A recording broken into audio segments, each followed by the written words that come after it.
दोस्तों, Ibrahim Traore जो Africa के बुर्किना फासो के राष्ट्रपति हैं, आप सोच नहीं सकते उन पर पूरे 18 बार मारने की साजिश की गई है। वह कहते हैं कि जाको राखे साया मार सके। ना कोई कहने का सीधा सा मतलब है, जिसकी हिफाजत खुद खुदा करे उसका कोई कुछ भी नहीं बिगाड़ सकता। इब्राहिम ट्रोरे बुर्किना फासो के राष्ट्रपति और मुस्लिम लीग के लिए मसीहा माने जाते हैं। अफ्रीका के एक छोटे से गांव से निकलकर आज वह अफ्रीका की सेना के कमांडर बन चुके हैं। उन्होंने हाल ही में फ्रांस की सेना को अपने देश से निकाल फेंका और पूरे बुर्किना फासो के प्रेसिडेंट बन गए। वैसे तो यह देश बहुत गरीब माना जाता है और लोग भी इसे बहुत गरीब समझते हैं, लेकिन हैरानी की बात यह है कि इस राष्ट्रपति को कुछ बड़ी ताकतें, या आप कह सकते हैं उनके दुश्मन, उन्हें मारने की पूरी कोशिश कर रहे हैं, उन्हें खत्म करने की कोशिश हो रही है। यह सब कुछ आप इमेजिन भी नहीं कर सकते। मीडिया के मुताबिक इब्राहिम ट्रोरे पर एक नहीं, दो नहीं, तीन नहीं, बल्कि 18 से भी ज्यादा बार हमला किया गया है। उन अटैक्स में ड्रोन अटैक, स्नाइपिंग अटैक और कई तरह के अटैक करवाए गए हैं, और ऐसा कौन सा तरीका ना रह गया हो जो अटेम्प्ट ना हुआ हो। दोस्तों, लेकिन हैरानी की बात यह है कि इतनी ज्यादा कोशिश करने के बाद भी यह इंसान बचने में कामयाब रहा। यही कारण है कि बुर्किना फासो के साथ साथ बाकी अफ्रीकी देश भी इब्राहिम ट्रोरे को the man with 80th life के नाम से भी जानते हैं, पुकारते हैं। इसका मतलब यह है, एक आदमी जो 18 जानों के साथ हो। ऐसा इसीलिए कहा जाता है कि यह 18 बार ऐसी साजिशों से बच चुके हैं जो इनको खत्म करने के लिए की गई थी। बाकी सब तो छोड़िए, यहां पर सबसे बड़ा सवाल यह खड़ा होता है कि एक ऐसा सबसे बड़ा लीडर जो अभी जवान है, जो मौजूदा दुनिया का सबसे कम उम्र वाला राष्ट्रपति है और जिसने गद्दी भी 2022 में संभाली है, और ऐसे नए नवेले और कम उम्र वाले इब्राहिम ट्रोरे से आखिर किन ताकतों को प्रॉब्लम है। और उससे भी बड़ा सवाल है कि क्या प्रॉब्लम है, अब किसको प्रॉब्लम है और क्या प्रॉब्लम है। इस पर तो डिटेल में बात होगी ही, और थोड़ी सी नजर हम उन कोशिशों पर भी डाल लेते हैं जो उनको कत्ल करने में की गई थी। इनके ऊपर जितने भी एसोसिएशन, जितने भी अटेम्प्ट हुए थे, उनमें से ज्यादातर तो ऐसे हैं जिनकी कंप्लीट जानकारी कभी बाहर आने ही नहीं दी गई। सिक्योरिटी रीजन की वजह से कुछ ऐसे भी रीजन हैं, चाहते हुए और ना चाहते हुए भी इनकी जानकारी बाहर आ भी गई थी। मिसाल के तौर पर जनवरी 2024 में जब बुर्किना फासो में विस्फोट इवेंट हो रहा था और एक बड़े इवेंट की शुरुआत हो ही रही थी, जिसको अफ्रीका का कप ऑन ऑफ नेशन नाम से जाना जाता है, और बिल्कुल उसी वक्त ही प्रेसिडेंट इब्राहिम ट्रोरे के घर को उड़ाने का प्लान बनाया गया। और यह मौका इसीलिए चुना गया कि जो सिक्योरिटी होती है वह डिस्टर्ब रहती है, उसका ध्यान बाकी चीजों पर होता है। यह लोग लगभग अपने मंसूबे में कामयाब हो ही चुके थे, मगर इस प्लान के आखिरी अंजाम से चंद लम्हा पहले ही बुर्किना फासो की जो सिक्योरिटी थी वह रशियन फॉरेन इंटेलिजेंस की वजह से इसको अनकवर करने में कामयाब रही और फौरन ही इस मंसूबे को नाकामयाब कर दिया। हैरानी की बात तो यह है, इनके दुश्मनों ने इनके खिलाफ बैकअप प्लान भी बना रखा था। मतलब अगर इनका घर नहीं उड़ाया जा सका तो बैकअप के तौर पर इन्होंने उन गवर्नमेंट गाड़ियों को और उनमें से एक खास गाड़ी को उड़ाने का प्लान बना रखा था, जिसमें राष्ट्रपति इब्राहिम ट्रोरे बैठते हैं। उसी को विस्फोट करने का प्लान बना चुके थे जब पहला प्लान फेल हो ही चुका था और वहां तक सिक्योरिटी आसानी से पहुंचने में कामयाब रही।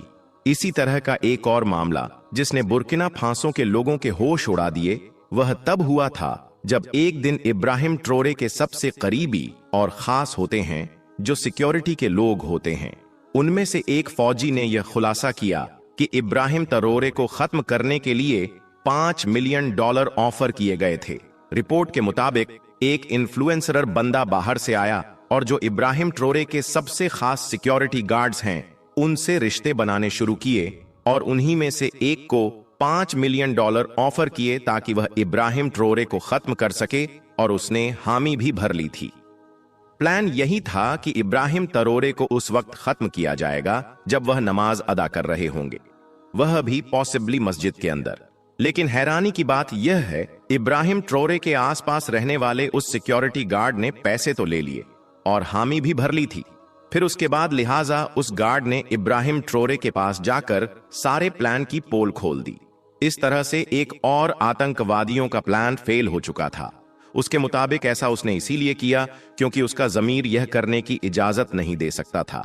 और ऐसा एक और अटेम्प्ट एसोसिएशन तब किया गया था जब बुर्किना फासो के प्रेसिडेंट इब्राहिम ट्रोरे साहिल की बड़ी 2 कंट्री के साथ डील करने जा रहे थे। यह एक ऐसी डील थी जिसके अंडर में बुर्किना फासो, माली और अफ्रीका का एक और देश, मतलब कि तीनों देश एक अलायंस तैयार कर रहे थे, जिसके अंडर न केवल मिलिट्री कंप्रेशन शामिल था बल्कि इकोनॉमिक ऑपरेशन भी शामिल था। तीनों ही देश से फ्रांस और बाकी की फौजों को बाहर निकालना था और बाकी बहुत सारे फैसले भी लेने थे। मुद्दे की बात यह है, इब्राहिम ट्रोरे को तो इस इवेंट से 1 या 2 दिन पहले भी वार्निंग दी गई थी और इसके बावजूद न जाने से और पीछे हटने से मना कर दिया। आखिरकार वह दिन आया। दुश्मनों ने उनको मारने के लिए ड्रोन से अटैक करवाया, लेकिन इस बार भी उनकी टीम किसी न किसी तरीके से उनको फेल और नाकाम करने में सफल रही। ऐसे एक मामला सितंबर 2023 में भी देखने को मिला था, जब बुर्किना फासो की गवर्नमेंट की तरफ से यह अनाउंस किया गया था कि हमने एक मिलिट्री कूप को फेल कर दिया है, बल्कि इनकी मिलिट्री के अंदर ही उनको कत्ल करने और तख्ता पलट करने की एक बहुत बड़ी साजिश की जा रही थी। हैरानी की बात यह है कि बुर्किना फासो के हाई रैंक ऑफिसर उनके ऊपर बैठे थे। इस बात का खुलासा तब हुआ कि बहुत सारे सीक्रेट्स, बहुत सारी जो खुफिया जानकारी थी बुर्किना फासो से जुड़ी हुई या फिर इब्राहिम ट्रोरे से जुड़ी हुई, वह दरअसल विदेशों को बेच रहे थे। इसीलिए बाद में यह भी दावा किया गया कि बाद में इन लोगों का एक नेटवर्क था जो कि बाहर की बड़ी ताकतों द्वारा चलाया जा रहा था और इसी वजह से बुर्किना फासो में बड़े लेवल पर प्रोटेस्ट देखे गए थे और प्रोटेस्ट इब्राहिम ट्रोरे के सपोर्ट में थे। 2023 में बुर्किना फासो में सोशल मीडिया पर तो भूचाल आ गया था जब कुछ अनवेरिफाइड रिपोर्ट्स के जरिए से यह दावा किया गया कि इब्राहिम ट्रोरे के खाने में जहर मिलाने की कोशिश की गई थी। तो दोस्तों, ऐसे कई कारनामे हैं जो यहां पर इन्हें मेंशन भी नहीं कर सकते। दोस्तों, कैसी लगी आपको ये इंफॉर्मेशन कमेंट बॉक्स में जरूर बताएं।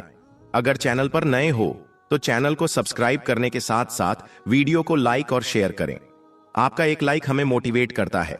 दोस्तों, इब्राहिम ट्रोरे, यह नाम तो आपने सुना ही होगा, और नहीं सुना तो हम आपको बता दें कि यह अफ्रीका के देश बुर्किना फासो के राष्ट्रपति हैं। इन्होंने राष्ट्रपति बनते ही अमेरिका, इजराइल जैसे देशों की नींद उड़ाकर रख दी। इनका कहना है कि मैं फिलिस्तीन को दिलो जान से सपोर्ट करता हूं, इसके लिए मैं कुछ भी कर गुजरने के लिए तैयार हूं, क्योंकि मैं हजरत बिलाल रदी अल्लाहु ताला अन्हु की तरह हर दर्द को बर्दाश्त कर सकता हूं, और यह हजरत बिलाल को ही अपना आइडियल मानते हैं। आज हम आपको बताने वाले हैं इब्राहिम ट्रोरे ने गाजा के मुसलमानों को लेकर हाल ही में क्या बड़ा ऐलान किया है, गाजा के मुसलमानों को लेकर क्या बड़ा तोहफा दिया है, जिसके बारे में जानकर अमेरिका, इजराइल सदमे में आ गया है। और यही नहीं, इब्राहिम ट्रोरे के इस ऐलान को सुनकर यकीनन आप सबका भी दिल खुश हो जाएगा। इसलिए आज का यह वीडियो आप सभी के लिए बहुत खास है। आप इसको आखिर तक जरूर देखें, और सबसे पहले अगर आप भी इब्राहिम ट्रोरे को सपोर्ट करते हो तो आप इस वीडियो को दिल से एक लाइक जरूर कर दें और मेहरबानी करके इसे शेयर भी कर दें ताकि और भी लोगों के पास में यह वीडियो पहुंच जाए।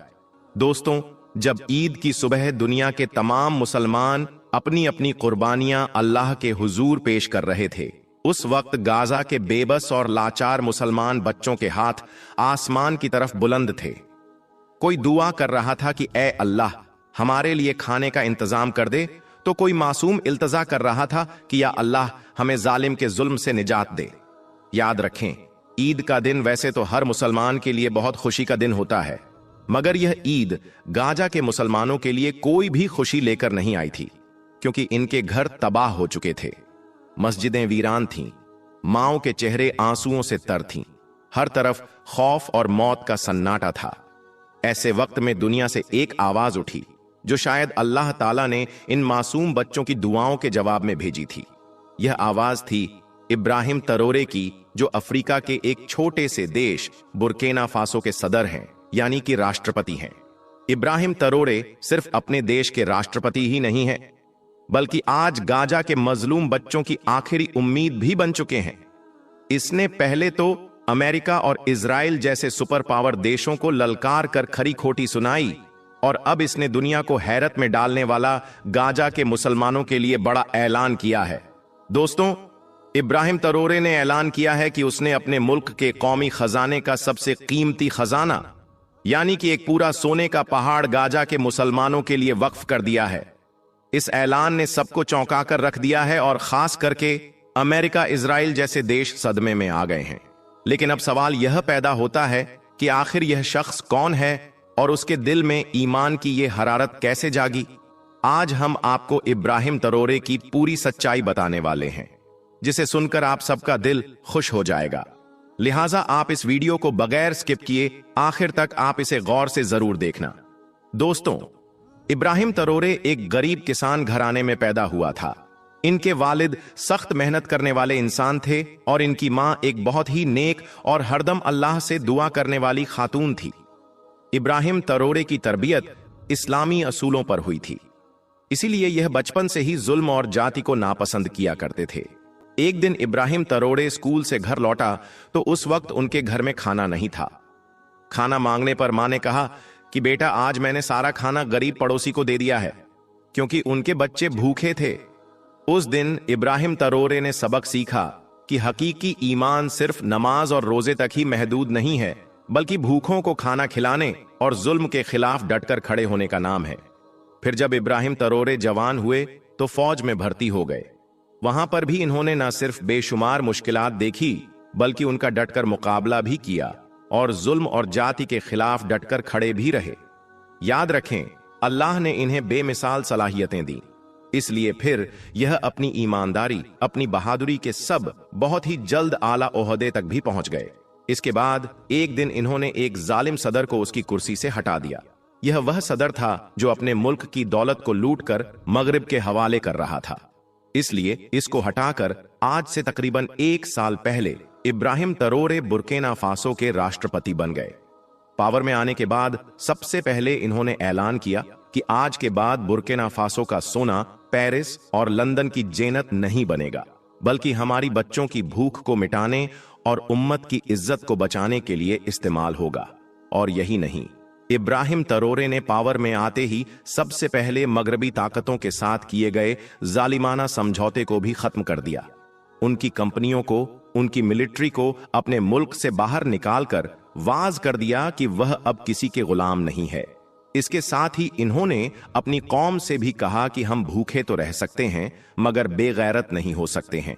इस तरह से फिर इब्राहिम तरोरे का नाम पूरी अफ्रीका में इज्जत और गैरत की अलामत बन गया। मगर इनका असल इम्तिहान तो अभी बाकी था। दोस्तों, जब इजराइल ने गाजा के बेकसूर मुसलमानों पर जालिमाना हमला करना शुरू किया तो यह देखकर इब्राहिम तरोरे का दिल बेचैन हो गया था। इन्होंने आलमी ताकतों को खामोश देखा, मुस्लिम हुक्मरानों को नींद की हालत में पाया। इसने देखा कि दुनिया में इतने मुस्लिम देश हैं, मगर कोई भी गाजा की सपोर्ट में नहीं आया है। यह देखकर इब्राहिम तरोरे का दिल गमगीन हो उठा था।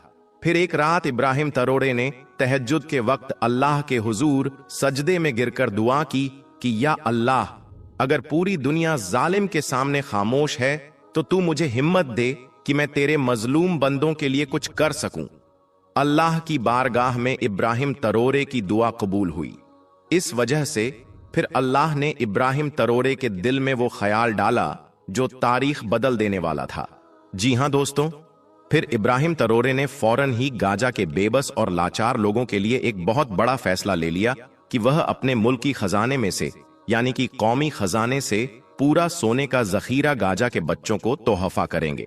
इस बात का ऐलान करते हुए इब्राहिम तरोरे के अल्फाज कुछ इस तरह से थे कि मैं आज अपना सोना गाजा के बच्चों को दे रहा हूं, क्योंकि यह मेरी नहीं बल्कि अल्लाह की अमानत है, और अगर आज मैं इसे मजलूमों के काम ना लाया तो कल कयामत के दिन अल्लाह के हुजूर क्या जवाब दूंगा। दोस्तों, इब्राहिम तरोरे का यह ऐलान करना था कि पूरी दुनिया में टहलका मच गया। इनका यह फैसला पूरी दुनिया में गूंज उठा। इजराइल ने इसका सदी विरोध भी किया, और यही नहीं, अमेरिका, यूरोप ने तो इब्राहिम तरोरे को धमकियां भी दी। मगर इब्राहिम तरोरे कहां मानने वाला था, उसका ईमान तो चट्टान की तरह मजबूत था। इसके जवाब में इब्राहिम तरोरे ने कहा, यह सोना मेरे बच्चों के लिए नहीं बल्कि उम्मत के बच्चों के लिए है, और जो कोई इसे रोकेगा वो अल्लाह के अजाब से नहीं बचेगा। दोस्तों, अब इब्राहिम तरोरे ने मिस्र के रास्ते गाजा तक यह कीमती सोना भेजने का फैसला लिया है। इसके लिए तमाम तैयारी और गाड़ियां भी तैयार कर दी गई हैं जो इस सोने को लेकर गाजा तक जाएंगी। इसके साथ ही जैसे इजराइल ने यह ऐलान सुना तो उसके जंगी जहाज भी इन्हें रोकने के लिए तैयार हो गए हैं।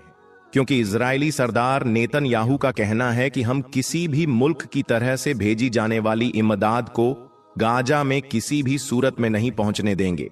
अब देखना यह है कि जब पहला इमियादी काफिला गाजा की सरजमी में दाखिल होगा तो इसके बदले में इजराइल क्या करेगा। क्या इजराइल इस बार भी बुर्किना फासो की तरफ से भेजी गई इमदाद को अपने कब्जे में ले लेगा या फिर वहां तक पहुंच जाएगा। दोस्तों, हम आपको बता दें कि इससे पहले भी बुर्किना फासो ने थोड़ी सी इमदाद गाजा के बच्चों के लिए भेजी थी। उस वक्त जब पहला काफिला गाजा की सरजमी में दाखिल हुआ था तो गाजा के लोग सजदा शुक्र में गिर गए थे। बच्चे खुशी से उछल पड़े थे। माओ ने आसमान की तरफ देखकर इब्राहिम तरोरे को दुआई दी थी। उस वक्त गाजा के एक बूढ़े शख्स ने कहा था कि हम सोच रहे थे कि हुकूमतें हमें भूल गई हैं, लेकिन अल्लाह ने अब हमारे पास इब्राहिम तरोरे की सूरत में एक मसीहा भेज दिया है। इसके साथ ही एक फिलिस्तीनी खातून की आंखों से आंसू बह रहे थे। वो बोली कि जब मेरा बेटा शहीद हुआ था तो मैं समझती थी कि अब मैं बेसहारा हो गई हूं, लेकिन आज इब्राहिम तरोरे ने मुझे बता दिया है कि अल्लाह ने मुझे हजारों बेटे दिए हैं। दोस्तों, इस मौके पर इब्राहिम तरोरे ने फिलिस्तीन के लोगों को मुखातिब करते हुए एक बहुत ही जज्बाती तकरीर भी की, जिसमें इन्होंने कहा कि गाजा के मुसलमानों, तुम तन्हा नहीं हो। जब तक मेरा दिल धड़क रहा है, जब तक मेरी रगों में खून बह रहा है, मैं तुम्हारे साथ हूं। अब तुम्हारी यह जंग मेरी जंग है, तुम्हारी तकलीफ मेरी तकलीफ है। इस तकरीर को सुनकर आज दुनिया के बड़े बड़े ताकतवर देश हिल गए, मगर साथ ही इब्राहिम तरोरे की इस तकरीर ने दुनिया के तमाम मुसलमानों को मुत्तहिद भी कर दिया, यानी कि एक भी कर दिया।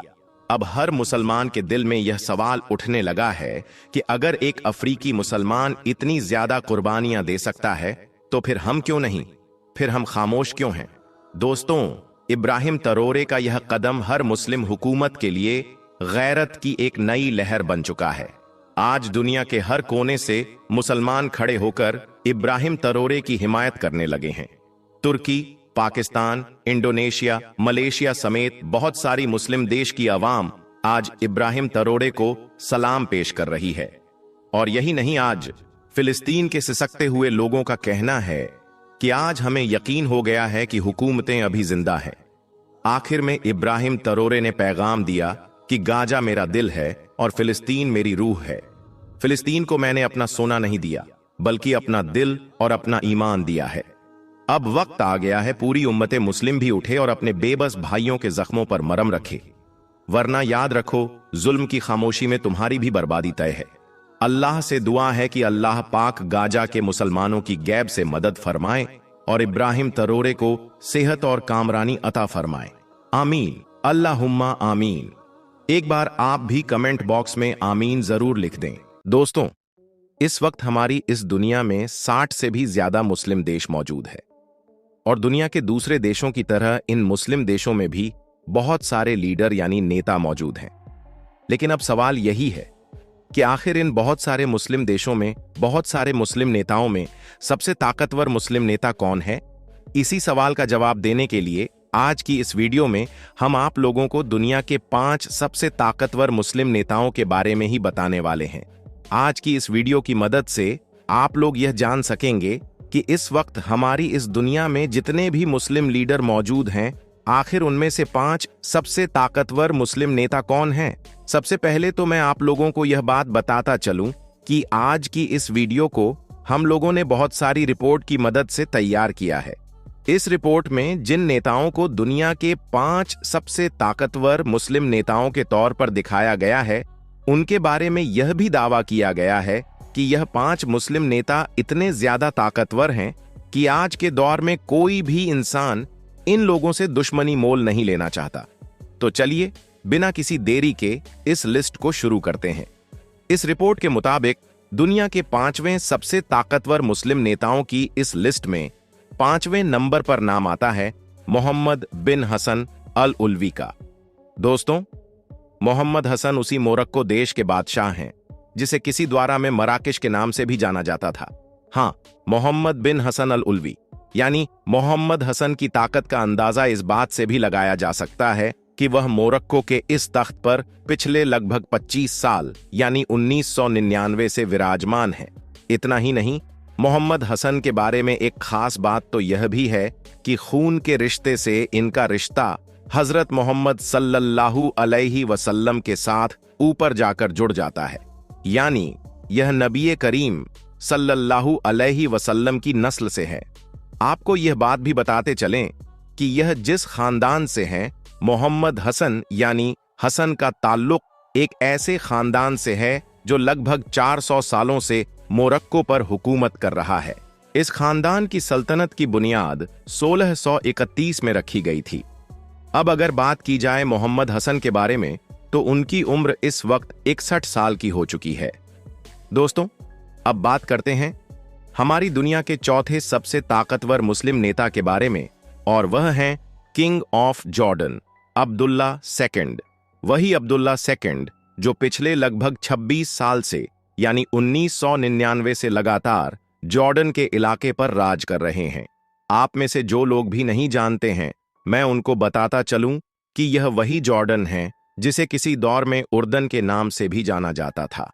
अब्दुल्लाह सेकंड की गिनती भी इस वक्त दुनिया के सबसे ताकतवर मुस्लिम लीडर्स में की जाती है। किंग अब्दुल्लाह ने वैसे तो जॉर्डन को बहुत सारे इलाकों में कामयाब करने की अहम किरदार अदा किया था, साथ ही साथ अक्सर उन लोगों को फिलिस्तीन लोगों की मदद के लिए आगे आते हुए भी देखा जाता है। साथ ही साथ आप लोगों को यह बात भी बताता चलूं कि साल 2004 से लगातार अब्दुल्लाह सेकंड अमन मैसेज नाम की एक तहरीक भी चला रहे हैं, जिसके जरिए से अब्दुल्ला सेकंड का मकसद यह है कि इस्लाम की जो नेगेटिव और झूठी छवि पूरी दुनिया में और ख़ास तौर से यूरोपियन कंट्रीज में फैलाई गई है, उसको एक बार फिर से सही किया जा सके। यानी लोगों को इस तैयारी के जरिए से यह बताया जा सके कि आखिर इस्लाम की असली तस्वीर क्या है। दोस्तों, अब अगर बात करें इस लिस्ट में मौजूद तीसरी ताकतवर नेता के बारे में, तो वह है ईरान की सुप्रीम लीडर यानी अयातुल्लाह अली खामनई। दोस्तों, आयतुल्लाह अली खामनई का जन्म 19वीं शताब्दी 39 में हुआ था और इस हिसाब से उनकी उम्र इस वक्त लगभग 86 साल की हो चुकी है। आपको बताते चलें कि अयातुल्लाह अली खामनई ईरान के सेकंड सुप्रीम लीडर हैं। इससे पहले रूहुल्लाह खुमैनी इस पद पर हुआ करते थे। अयातुल्लाह खामनई की ताकत का अंदाजा हम लोग इस बात से भी लगा सकते हैं कि वह ईरान के सबसे ताकतवर कुर्सी पर पिछले लगभग 36 सालों से यानी 1989 से लगातार बैठे हुए नजर आते हैं, और उनको ही ईरान का न सिर्फ सबसे ताकतवर इंसान माना जाता है, बल्कि उनके इशारे पर ही पूरा ईरान भी चला है। इतना भी नहीं दोस्तों, अयातुल्लाह अली खामनई ने ईरान को एक ताकतवर और मजबूत देश बनाने में तो अहम किरदार अदा किया ही है। साथ ही साथ इस बात में भी कोई दो राय नहीं है कि अयातुल्लाह अली खामनई को ही इस वक्त इजराइल के सबसे बड़े दुश्मन के तौर पर भी देखा जाता है, क्योंकि अयातुल्लाह अली खामनई के अलावा हमारे इस दुनिया में शायद ही कोई ऐसा नेता मौजूद होगा जिस पर इजराइल इतना ज्यादा फोकस करता होगा जितना आयतुल्लाह अली खामनई पर करता रहता है। यही वह वजह है कि आज भी वक्त वक्त पर इजराइल और ईरान के बीच झड़पें भी होती रहती हैं। इसके अलावा वेस्टर्न वर्ल्ड का यह भी मानना है कि ईरान अपनी असली ताकत दुनिया से छुपाता है। अगर यह अपनी असली ताकत दिखा दे तो दुनिया मानने लगेगी कि दुनिया में सबसे ताकतवर मुस्लिम लीडर अयातुल्लाह अली खामनई ही हैं। वैसे आपको क्या लगता है दोस्तों?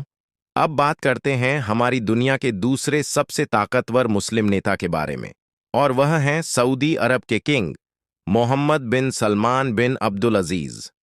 दोस्तों, आपको बताते चलें कि मोहम्मद बिन सलमान के मुस्लिम दुनिया के एक ताकतवर नेता होने के पीछे एक मेन वजह तो यह भी है कि वह एक ऐसी जगह के बादशाह हैं जिसे पूरी दुनिया के मुसलमानों की तरफ से बहुत ज्यादा पवित्र और मुकद्दस माना जाता है, क्योंकि सऊदी अरब में ही न सिर्फ मक्का जैसा शहर मौजूद है, बल्कि साथ ही साथ वह मदीना भी मौजूद है, जहां पर मुसलमानों की आखिरी पैगंबर यानी हजरत मोहम्मद सल्लल्लाहु अलैहि वसल्लम की कब्र मौजूद है। और शायद यही वह वजह है कि मोहम्मद बिन सलमान का दुनिया के बहुत सारे मुसलमानों पर बड़ा प्रभाव माना जाता है। मोहम्मद बिन सलमान की पैदाइश 31 अगस्त साल 1985 को हुई थी। इस हिसाब से उनकी उम्र इस वक्त लगभग 40 साल के करीब हो चुकी है। सऊदी अरब के बादशाह बने मोहम्मद बिन सलमान ने बादशाह की कुर्सी पर बैठने के बाद इंटरनेशनल लेवल पर कई बड़े और अहम फैसले लिए थे। सबसे पहले तो उन्होंने तेल की कीमतों को अपने अंडर में ले लिया था। इसके अलावा मक्का और मदीना जैसे पवित्र शहरों की देखभाल भी अपने अंडर में ले ली थी। दोस्तों, अब बात करते हैं इस लिस्ट में मौजूद पहली पोजीशन पर बैठे हुए उस मुस्लिम नेता के बारे में, यानी जिसको इस वक्त दुनिया के सबसे ताकतवर मुस्लिम नेता के तौर पर देखा जाता है, और वह हैं तुर्की देश के राष्ट्रपति यानी रजब तैयब एर्दोगान। दोस्तों, आपको बताते चलें कि एक दौर ऐसा भी हुआ करता था जब रजब तैयब एर्दोगान को तुर्की के बाहर शायद ही कोई इंसान जानता था। मगर आज के दौर में यह सिनेरियो पूरी तरह से बदल चुका है। धीरे धीरे अपने जबरदस्त पॉलिटिकल माइंड की ताकत से रजब तैयब एर्दोगान न सिर्फ पूरी दुनिया में शोहरत हासिल करने में कामयाब हो गए हैं, बल्कि पूरी दुनिया के सबसे ताकतवर मुस्लिम नेता भी बन चुके हैं। आज शायद ही हमारी दुनिया में कोई ऐसा मुस्लिम देश मौजूद होगा जहां पर रहने वाले मुसलमानों के ऊपर रजब तैयब दुकान का प्रभाव ना हो, वरना तो लगभग हर देश में ही रजब तैयब एर्दोगान अपनी छाप छोड़ने में कामयाब हो चुके हैं। रजब तैयब एर्दोगान का जन्म 26 फरवरी 1954 को हुआ था और इस हिसाब से इस वक्त उनकी उम्र लगभग 71 साल की हो चुकी है। आपको यह बात भी बताते चलें कि पिछले कई सालों से लगातार किसी न किसी सूरत में रजब तैयब एर्दोगान तुर्की की सत्ता को संभाले हुए हैं और तुर्की की पूरी बागडोर रजब तैयब एर्दोगान हाथों में ही मानी जाती है। मगर दोस्तों, हम लोग इस बात को भी नहीं झूठ ला सकते हैं कि ज्यादातर एक्सपर्ट का यह मानना है कि इस वक्त रजब तैयब एर्दोगान अपने राजनीतिक जिंदगी के सबसे मुश्किल दौर से गुजर रहे हैं, क्योंकि जहां एक तरफ धीरे धीरे तुर्की की माली हालत बहुत ज्यादा खराब हो रही है, तो वहीं दूसरी तरफ 2028 का इलेक्शन भी बड़ी तेजी से करीब आ रहा है। तो कहीं ना कहीं अब 2028 का इलेक्शन रजब तैयब एर्दोगान के लिए एक बड़ा चैलेंज साबित हो सकता है। दोस्तों, आज आप लोगों के लिए एक ऐसा वीडियो लेकर आए हैं जिसको सुनने के बाद और देखने के बाद यकीनन हर एक मुसलमान का चेहरा गुलाब की तरह खिल जाएगा। हर एक मुसलमान जो अपने आका से मोहब्बत करता है और अपने आका के सबसे बड़े मौजिज़ा कुरान करीम से मोहब्बत करता है, यकीनन उसका चेहरा खिल जाएगा। हर एक मुसलमान हर एक कुरान के चाहने वाले के लिए एक बड़ा ही खूबसूरत वीडियो लेकर आए हैं, और उन लोगों के लिए जो इस्लाम से नफरत करते हैं, मुसलमानों से नफरत करते हैं और कुरान को कभी जलाने की कोशिश करते हैं, कभी फाड़ने की कोशिश करते हैं, कभी बेहुरमती करने की कोशिश करते हैं। उन लोगों को एक ऐसा झटका लगने वाला है, उनको 440 वोल्ट का झटका लगने वाला है, उनके सीने पर सांप लौटने वाला है। क्योंकि दोस्तों, कुरान का बड़ा चैलेंज, कुरान का ऐसा चैलेंज जिसके सामने आने के बाद सबकी बोलती बंद हो गई है। बड़े से बड़े, छोटे से छोटे और हर उस जाहिल की बोलती बंद हो गई है जो कुरान पर उंगली उठाता आया है। हर उस इंसान की बोलती बंद हो गई है जो कुरान की पाकीज़गी को चैलेंज करने की गलती किया है। तो दोस्तों, बने रहे इस वीडियो में लगातार। हम आपके लिए एक नया और नायाब वीडियो लेकर आए हैं और सच्चाई पर मबनी वीडियो लेकर आए हैं, जिसकी सच्चाई की गवाही, जिसकी सच्चाई की दलील हर एक मुसलमान का बच्चा बच्चा देता हुआ नजर आएगा। और हर आशिके रसूल जो यहां पर मौजूद है, जो इस वीडियो को देख रहा है, हर कुरान करीम का चाहने वाला जो इस वीडियो को देखकर मेरी बात की गवाही देता हुआ नजर आएगा। अगर आप भी कुरान को सच्चा और कुरान को प्यारे आका मोहम्मद मुस्तफ़ा सल्लल्लाहु अलैहि वसल्लम का सबसे बड़ा मोजज़ा मानते हैं कि अल्लाह ताला ने कुरान के अंदर हर इल्म को रख दिया है, दुनियावी हो या साइंसी इल्म हो, हर इल्म को अल्लाह ताला ने कुरान के अंदर रख दिया है, तो इस वीडियो को दिल से एक लाइक जरूर कर लीजिएगा। अब ये अलग बात है कि सलाहियत की बुनियाद पर लोग इसको खोजते हैं और जिनके पास सलाहियत नहीं रहती है वो सिर्फ पढ़कर निकल जाते हैं। दोस्तों, अगर मेरी बात सही है तो अभी से कर दीजिए वीडियो को लाइक, साथ ही साथ बेल के बटन को ऑन कर दें और ऑल नोटिफिकेशन के ऑप्शन को दबा लें, ताकि आने वाला हर एक वीडियो सबसे पहले आप तक पहुंच सके। दोस्तों, कुरान, जबूर, इंजील, तौरात, ये 4 आसमानी किताब अल्लाह के नबियों पर नाजिल हुई। अलग अलग वक्त 4 आसमानी किताबें नाजिल हुई। लेकिन दोस्तों, एक किताब ऐसी भी है जिसकी हिफाजत की गवाही, जिसकी हिफाजत का जिम्मा खुद खालिक कायनात अल्लाह ताला लेता है। वो कौन सी किताब है और वो किताब फिर अपने को झुठलाने वाले लोगों को कैसे चैलेंज करता है, आगे हम आपको बताने वाले हैं। उससे पहले दोस्तों, आपने देखा होगा हालिया दौर में मुसलमान जिस तरीके से पूरी दुनिया के अंदर फैल रहे हैं, इस्लाम जिस तरीके से पूरी दुनिया के अंदर फैल रहा है, ये चीज कुछ लोगों को पच नहीं रही है और वो इस्लाम और मुसलमानों के बुग़्ज़ में आकर इस्लाम और मुसलमानों से एक तरीके से डर कर वो उल्टी सीधी हरकतें कर रहे हैं।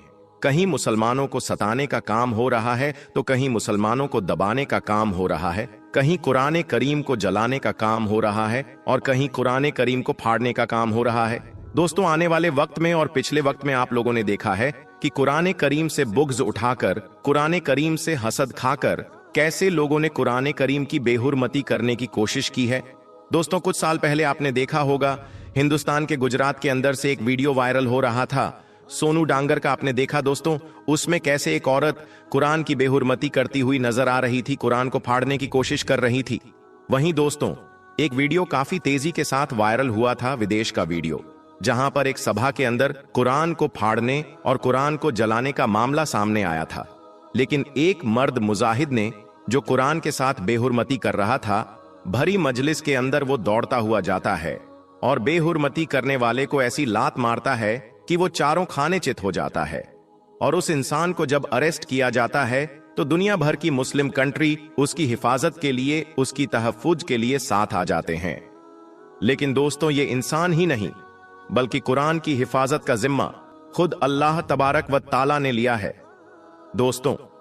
और अगर पूरी दुनिया का कुरान, यानी सिर्फ हिंदुस्तान का कुरान नहीं, सिर्फ पाकिस्तान का कुरान नहीं, सिर्फ मलेशिया और सऊदी का कुरान नहीं, सिर्फ तुर्की और मिस्र का कुरान नहीं, बल्कि पूरी दुनिया के कुरान को एक जगह जमा करके अगर समंदर के गहराई में भी डाल दिया जाए तो दोस्तों, पूरी दुनिया के भक्त मिलकर भी कुरान को मिटा नहीं सकते, क्योंकि अल्लाह ताला ने कुरान में वो ताकत दे रखी है, कुरान के अंदर वो खूबी है कि पूरी दुनिया से अगर कुरान की पत्तियों को हटा भी दिया जाए तो भी कुरान मिट नहीं सकता है, क्योंकि कुरान हाफिजों के अंदर और हाफिजों के दिलों के अंदर महफूज हो गया है। यानी जो कुरान के हाफिज है उनके सीनों के अंदर कुरान मौजूद है। आप जाहिरी तौर पर जिस चीज को, यानी फिजिकली तौर पर जिसको छू सकते हैं उसको तो मिटा सकते हैं, लेकिन जो कुरान हाफिजे कुरान के सीनों में महफूज हो गया है, उस कुरान को कोई मायका लाल भी मिटा नहीं सकता है। दोस्तों, ये है कुरान का वो चैलेंज जो आज तक किसी भी बड़े से बड़े ज्ञानी ने पूरा नहीं किया है। दोस्तों, अभी भी और पिछले जमाने में भी बहुत सारे ऐसे लोग आए हैं जिन्होंने कुरान को चैलेंज करने की कोशिश की, कुरान को झुठलाने की कोशिश की, लेकिन इसके जैसी वो एक आयत भी ना बना सके। दोस्तों, कुरान की शान देखिए, अल्लाह के कलाम की शान देखिए, प्यारे आका मोहम्मद मुस्तफ़ा सल्लल्लाहु अलैहि वसल्लम की जिंदगी का हर एक लम्हा एक मोजिज़ा है। लेकिन सभी मोजिज़ा में सबसे बड़ा मोजिज़ा अगर किसी को माना जाता है तो वो है कुरान करीम, जो रसूल अकरम सल्लल्लाहु अलैहि वसल्लम पर नाजिल हुआ, उसको सबसे बड़ा मोजिज़ा माना जाता है। दोस्तों, कुरान करीम का ये चैलेंज है, ओपन चैलेंज है कि अगर किसी में दम है, अगर किसी में ताकत है, अगर किसी के दिल गरूर है, अगर वो अपने आप को बड़ा तुर्रम खा समझता है, अगर अपने आप को कोई ज्यादा ज्ञानी समझता है और कुरान को झुठलाने की कोशिश करता है, तो कुरान ओपन चैलेंज करता है। आप उल्मा की बारगाह में जाकर सुने, कुरान का खुला चैलेंज है। अगर तुम में दम है तो कुरान की तरह एक जरा सी, एक छोटी सी आयत ही लेकर आओ, यानी कुरान की तरह एक छोटी सी आयत ही लेकर आ जाओ। लेकिन दोस्तों, कुरान करीम की शान देखिए, भक्तों को छोड़िए, भक्तों की क्या औकात, बड़े से बड़े ज्ञानी दुनिया भर में आए और चले गए, लेकिन आज तक कुरान के चैलेंज को किसी ने पूरा नहीं किया है। किसी के अंदर इतनी जुर्रत नहीं हुई है, इतनी ताकत नहीं है कि वो कुरान की आयत की तरह एक छोटी सी आयत भी पेश कर दे। क्योंकि दोस्तों, वो लोग इंसान की लिखी हुई किताब को तो बदल सकते हैं, इंसान की लिखी हुई किताब की तरह किताब तो कोई ला सकता है, लेकिन दोस्तों, जो किताब अल्लाह का कलाम है, जो यहां नहीं बल्कि आसमान से उतरा है, उसकी नकल कोई कैसे कर सकता है। और यही वजह है कि अल्लाह के कलाम के जवाब में आज तक कोई बड़े से बड़े साधु संत महंत हो, आज तक कोई पादरी हो या कुछ भी हो, बड़े से बड़े सभी धर्म के लोगों के पास अपना अपना किताब है और उसके चाहने वाले हैं। लेकिन कुरान की एक छोटी सी आयत, कुरान के जैसी एक छोटी सी आयत लाने का चैलेंज आज तक कोई पूरा नहीं कर पाया है। और दोस्तों, जो कुरान से मोहब्बत करता है, जो कुरान को पढ़ता है, अल्लाह ताला उसको फैज़ो बरकत देता है। आप रजब तैयब उर्दोगान को देखिए, उनको फेम किस तरह से मिलता है, किस तरह से तुर्की के अंदर उनको सोना और खजाना मिलते रहा है। दोस्तों, चाहे दुनिया का बड़े से बड़ा अक्लमंद ही क्यों ना हो, यहां तक कि कुरान का चैलेंज है कि पूरी दुनिया मिलकर भी अगर चाहे तो कुरान के जैसी एक आयत भी पेश नहीं कर सकती।